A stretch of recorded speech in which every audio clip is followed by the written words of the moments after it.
Hello friends. So again, this is Ammu Jayaraj, and today we shall discuss the resources and strategy for GS3. So GS3 mains paper comprises of Indian economy, then you have science and technology, disaster management, environment and conservation, and then the internal security. So there are a lot of topics being covered under GS3. It is a very dynamic paper, and you have lot of things to refer also. So now in this session we shall see what are the resources to be covered for each and every portion of the syllabus, and also the strategy, like how to improve the presentation of the paper. Okay.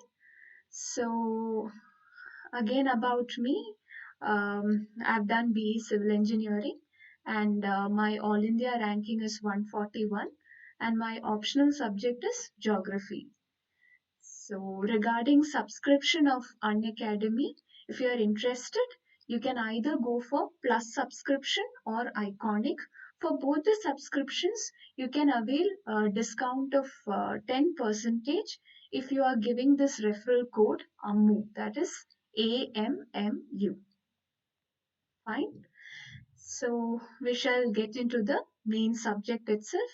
So regarding the economy part, for these portions, that is major crops, cropping pattern, irrigation, transport, e-technology, farm subsidies, PDS system, economics of animal rearing, food processing and related industries. So for these portions, so this is very much related to agriculture, irrigation and food security.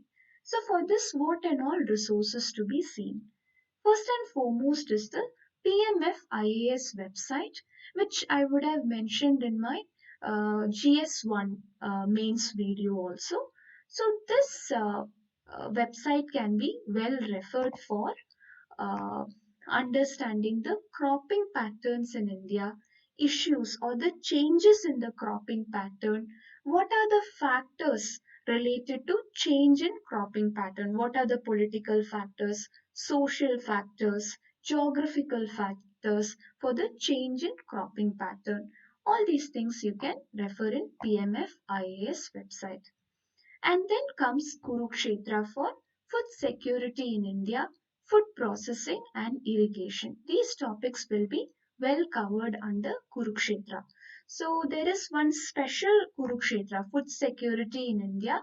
There you have all this PDS system, PDS, what are the changes being made, Food Security Act, its problems associated with the Act, positives of the Act, examples seen, etc. All these things will be covered in Kurukshetra, any of the monthly magazines you can refer. If there is any of the magazine having irrigation as its specialty or food processing, you can just go through that. And then Niti Ayog, New India at 75. This chapter, this book, Doubling Farmers' Income chapter is very important. You will get lot of statistics, recommendations of various committees, and also solution on how to double farmers' income. And then, of course, this one is very, very important. Current affairs, economy means special. Any institution's current affairs compilation of economy part will do. Then comes Yojana. Just like Kurukshetra, all the PDS reforms, public distribution system, whatever reforms has been made, that some suggestions will be there. Various states, whatever measures they have taken, all these things you can take notes from Yojana itself. Some PDS related magazines will be there. And then e-technology in farms like agriculture, e-NAM, all that things again, Yojana will have all these things. So these things you can refer from Yojana as well as Kurukshetra. So these are the resources for this particular portion. This portion is very important. At least 2 to 3 questions will be asked from this portion. So you can, these are the resources for this portion of syllabus. Now comes the general economy of India, that is Indian economy, mobilization of resources, employment, inclusive growth, government budgeting. For this, first and foremost is Yojana again. Regarding budget, you can refer the budget special of Yojana. What are the major initiatives?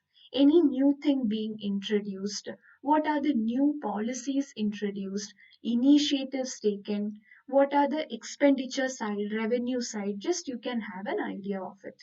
And then definitely there will be one yojana covering the inclusive growth, that is women, children related, poverty issues, everything, urbanization problems, all that things will be there in that yojana. That also you can refer. Then comes the economic survey analysis video. I never went through the entire report. I just went through the analysis video. Even for prelims also the same thing happened. Last year prelims, the economic survey came after the prelims only. So I just made use of it only for my mains examination.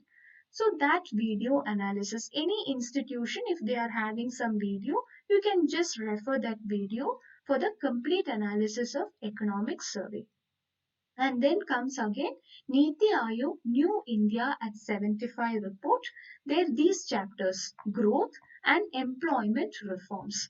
Because employment is there, you get all sufficient, like what are the new initiatives taken, statistics and all from this portion, and also the growth, that is how much is the GDP growth, contributions of each sectors, how much share of employment by each sector, everything you can get from these chapters. And then budget summary of PIB. This I would have mentioned in prelim session also. Just a glance is enough. Just make sure that there is any new terms are there, terminologies or new concepts being there. Just have a glance of it. That will be sufficient. And now comes land reforms in India, effects of liberalization of economy, infrastructure and investment models.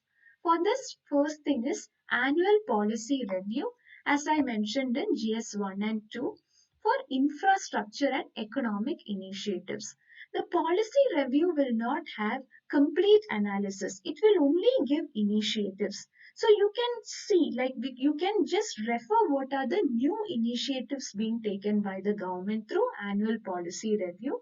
And if you feel something is important, then for that particular thing, particular like activity or acts or policy, you can just refer the net to get a complete analysis. What are its positives? What are its negatives and all that. Such kind of analysis will not be available in annual policy review. Only the description of that particular initiative will be there. Okay. And now comes Niti Ayog again at 75. This report I found it very, very interesting, very essential also for mains examination, especially to get those fodder points, to get those statistics, etc. So there also you have one infrastructures chapter. All these energy, ports, roads, railways, all these chapters will be well covered under infrastructure. Then again, I referred internet for land reforms and investment models. Investment models means you have all this PPP models, boot model, Swiss challenge method, all that things. You can just refer the net. Or if you have any institute's notes, that will be sufficient. Then land reforms also, recent changes made in land reforms, the new initiatives like land pooling, being done in Andhra Pradesh, land banks, then contract farming, in actions taken in contract farming, what are its negatives, what are its limitations, what are the solutions, possible solutions, all these things, even like you can just refer net and make notes of it. And then again the current affairs economy compilation, you can refer for these particular portions. So the economy part is over. Now comes science and technology, my nightmare. So for this, the IT, space, computer, robotics, biotechnology, these are all the important portions. So for this, I only referred the current affairs subject-wise compilation, science and tech compilation of any institute will do. Apart from that, I also referred Yojana Science and Tech Special. If any Yojana of the last years, like 2000, now if you are writing 2020 exam means 2019 to 20 Yojanas are there. If any of the Yojana is covering some science and tech portions, then that just go through because there are chances of getting questions from that particular Yojana also. So just refer that. In the environment part, so science is over, now comes the environment part. In environment you have the conservation, environmental pollution, degradation, and environmental impact assessment, and then disaster and disaster management. So major resources means first one is the current affairs compilation. So for environment I only referred the current affairs compilation, I did not go through anything else. And then regarding disaster management, I referred this 2017 Disaster Management Yojana. Just type in Google 2017 Disaster Management Yojana. The PDF of that particular book will be available, that magazine will be available. You can just go through if you don't have the hard copy with you. So, in that, it is very well explained what are the changes being observed in the disaster management mechanisms. That is, we are going away from this management to prevention. Then rescue, rehabilitation, what are the mechanisms? So all these things will be really very well covered in this yojana. So that will be sufficient. And apart from that, I referred second ARC reports for disasters, types of disasters, what are the preventive measures, and what are the institutional mechanisms. The Mrinal notes of this second ARC report will be highly beneficial for this. So these are the three things what I referred for this particular portion. Now comes the internal security. This is quite an important chapter, portion, very dynamic. You will get lot of current affairs related questions from this portion. So there is about extremism, and then about cyber security, border management, various security forces and agencies, their mandate. So regarding resources, first thing is about the current affairs special internal security compilation I referred. And after that, I also referred Punchi Commission report, not the whole report, but only the internal security chapter. This report is very interesting because they will give lot of solutions. The report will give lot of solutions for each and every aspect. If you take extremism, APSPA, other internal security issues, they will have good solutions that you can make use of in the paper. Like if they are asking any kind of solutions for the problems faced, you can give these solutions really well. And then this is one portion which the UPSC has never asked any question so far. That is, security forces, their mandate. Not well focused, not much focused portion. So for this, I just referred internet, made notes of various security forces and their mandates. Not very important, but still I made notes so that I will not have any time issues. Like if at all they have asked any question, because it will be definitely a direct question. Like they may ask you about what are the problems faced by army, or what are the security forces, means even other CRPF, CAPF and all, what are the problems faced by them. Like that, they may ask some question, what are their mandates, so that you just need to know. That's all. So these are all about the internal security. So the resources to be used for each and every portion of the syllabus is over. Now we shall see the important points to remember.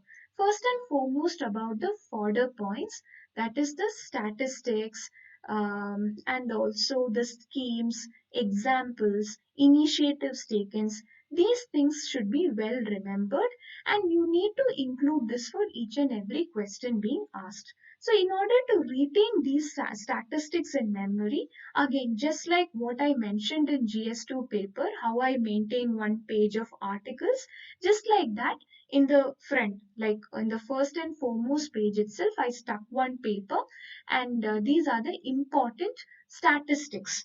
So, like for example, sector-wise contribution to GDP, agriculture, industry, service, employment contribution by each sector, unemployment rate, and then about gender pay gap. What and all I found it very difficult to sustain in my memory. All that thing I wrote and kept, and this I revised frequently so that it will just get stuck in my mind. Tax to GDP ratio, what it is, how much we are spending on research, MSME's contribution to GDP, contribution in export. Uh, so, like this, I used to just maintain one note. Then, diagrams should be included. Very, very important, especially for GS3 paper. So, first thing is about flow charts. So, here this is one example of a kind of flow chart which you can draw it on your paper also, answer sheet. So, this is about the NAM. So, in normal case, the farmer will give to middlemen, middlemen will give to wholesalers, wholesalers again to middlemen, and then retailers. So middlemen act a very important role in the case of normal method of farm to retail retail linkage. But when NAM comes into picture, what happens? Middlemen is will be omitted. So you will have only the e-auction buyer retailer. So that is the difference what NAM has created. So in a flow chart, you can very well represent this thing. I mean, you can very well explain the concept of NAM. In the same way, India map is also very important if anything related to agriculture like cropping pattern or infrastructure, something about railways, dedicated corridors or something is being asked. You can very well draw the diagram, represent like where and all, locate each thing and then explain pie charts, bar charts, etc. Like, for example, anything about GDP contribution is being asked, you can just mention the growth of GDP in a this thing like line graph, or if anything about energy being asked, a pie chart mentioning the contribution of each sector, like each sector's energy share. That also you can very well mention in any kind, like whatever is comfortable to you. So this is another example of pie chart. Like this is the energy share, like coal how much, renewable energy, nuclear, hydro, and gas. Within renewable, these are the share. This is one example. Then this is about a small diagram representing smart grid. Smart grid means two-way communication. So power will be transmitted through a transformer. It will go to the houses. This is the one-way interaction, usual one. In the case of smart grid, what will happen? Current will go. At the same time, information from the house will go to the power generation. So like this, a diagrammatic representation will definitely explain everything what you need to like what need to be explained, that can be very well represented using diagrams. So like this you can include lot of diagrams. You can even include tables. Yeah, here I have mentioned about tables. Like if this is the paper, you can answer your question. At the side, you can have a table like this and mention any important schemes related to that particular question. I think last year there was a question on PDS. So I referred like all this Anna Yojana, all that PDS related whatever schemes are there. I just mentioned all that.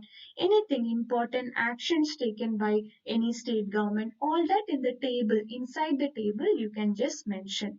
That is, it is not much related to the points you are mentioning on your paper, but at the same time very well related to the question being asked. Some schemes and all, you can, for that you can just mention one.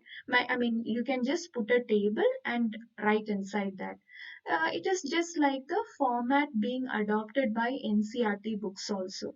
In NCRT also you can see such tables. So like that you can adopt on your paper also to improve your presentation skill. And then again follow proper structure.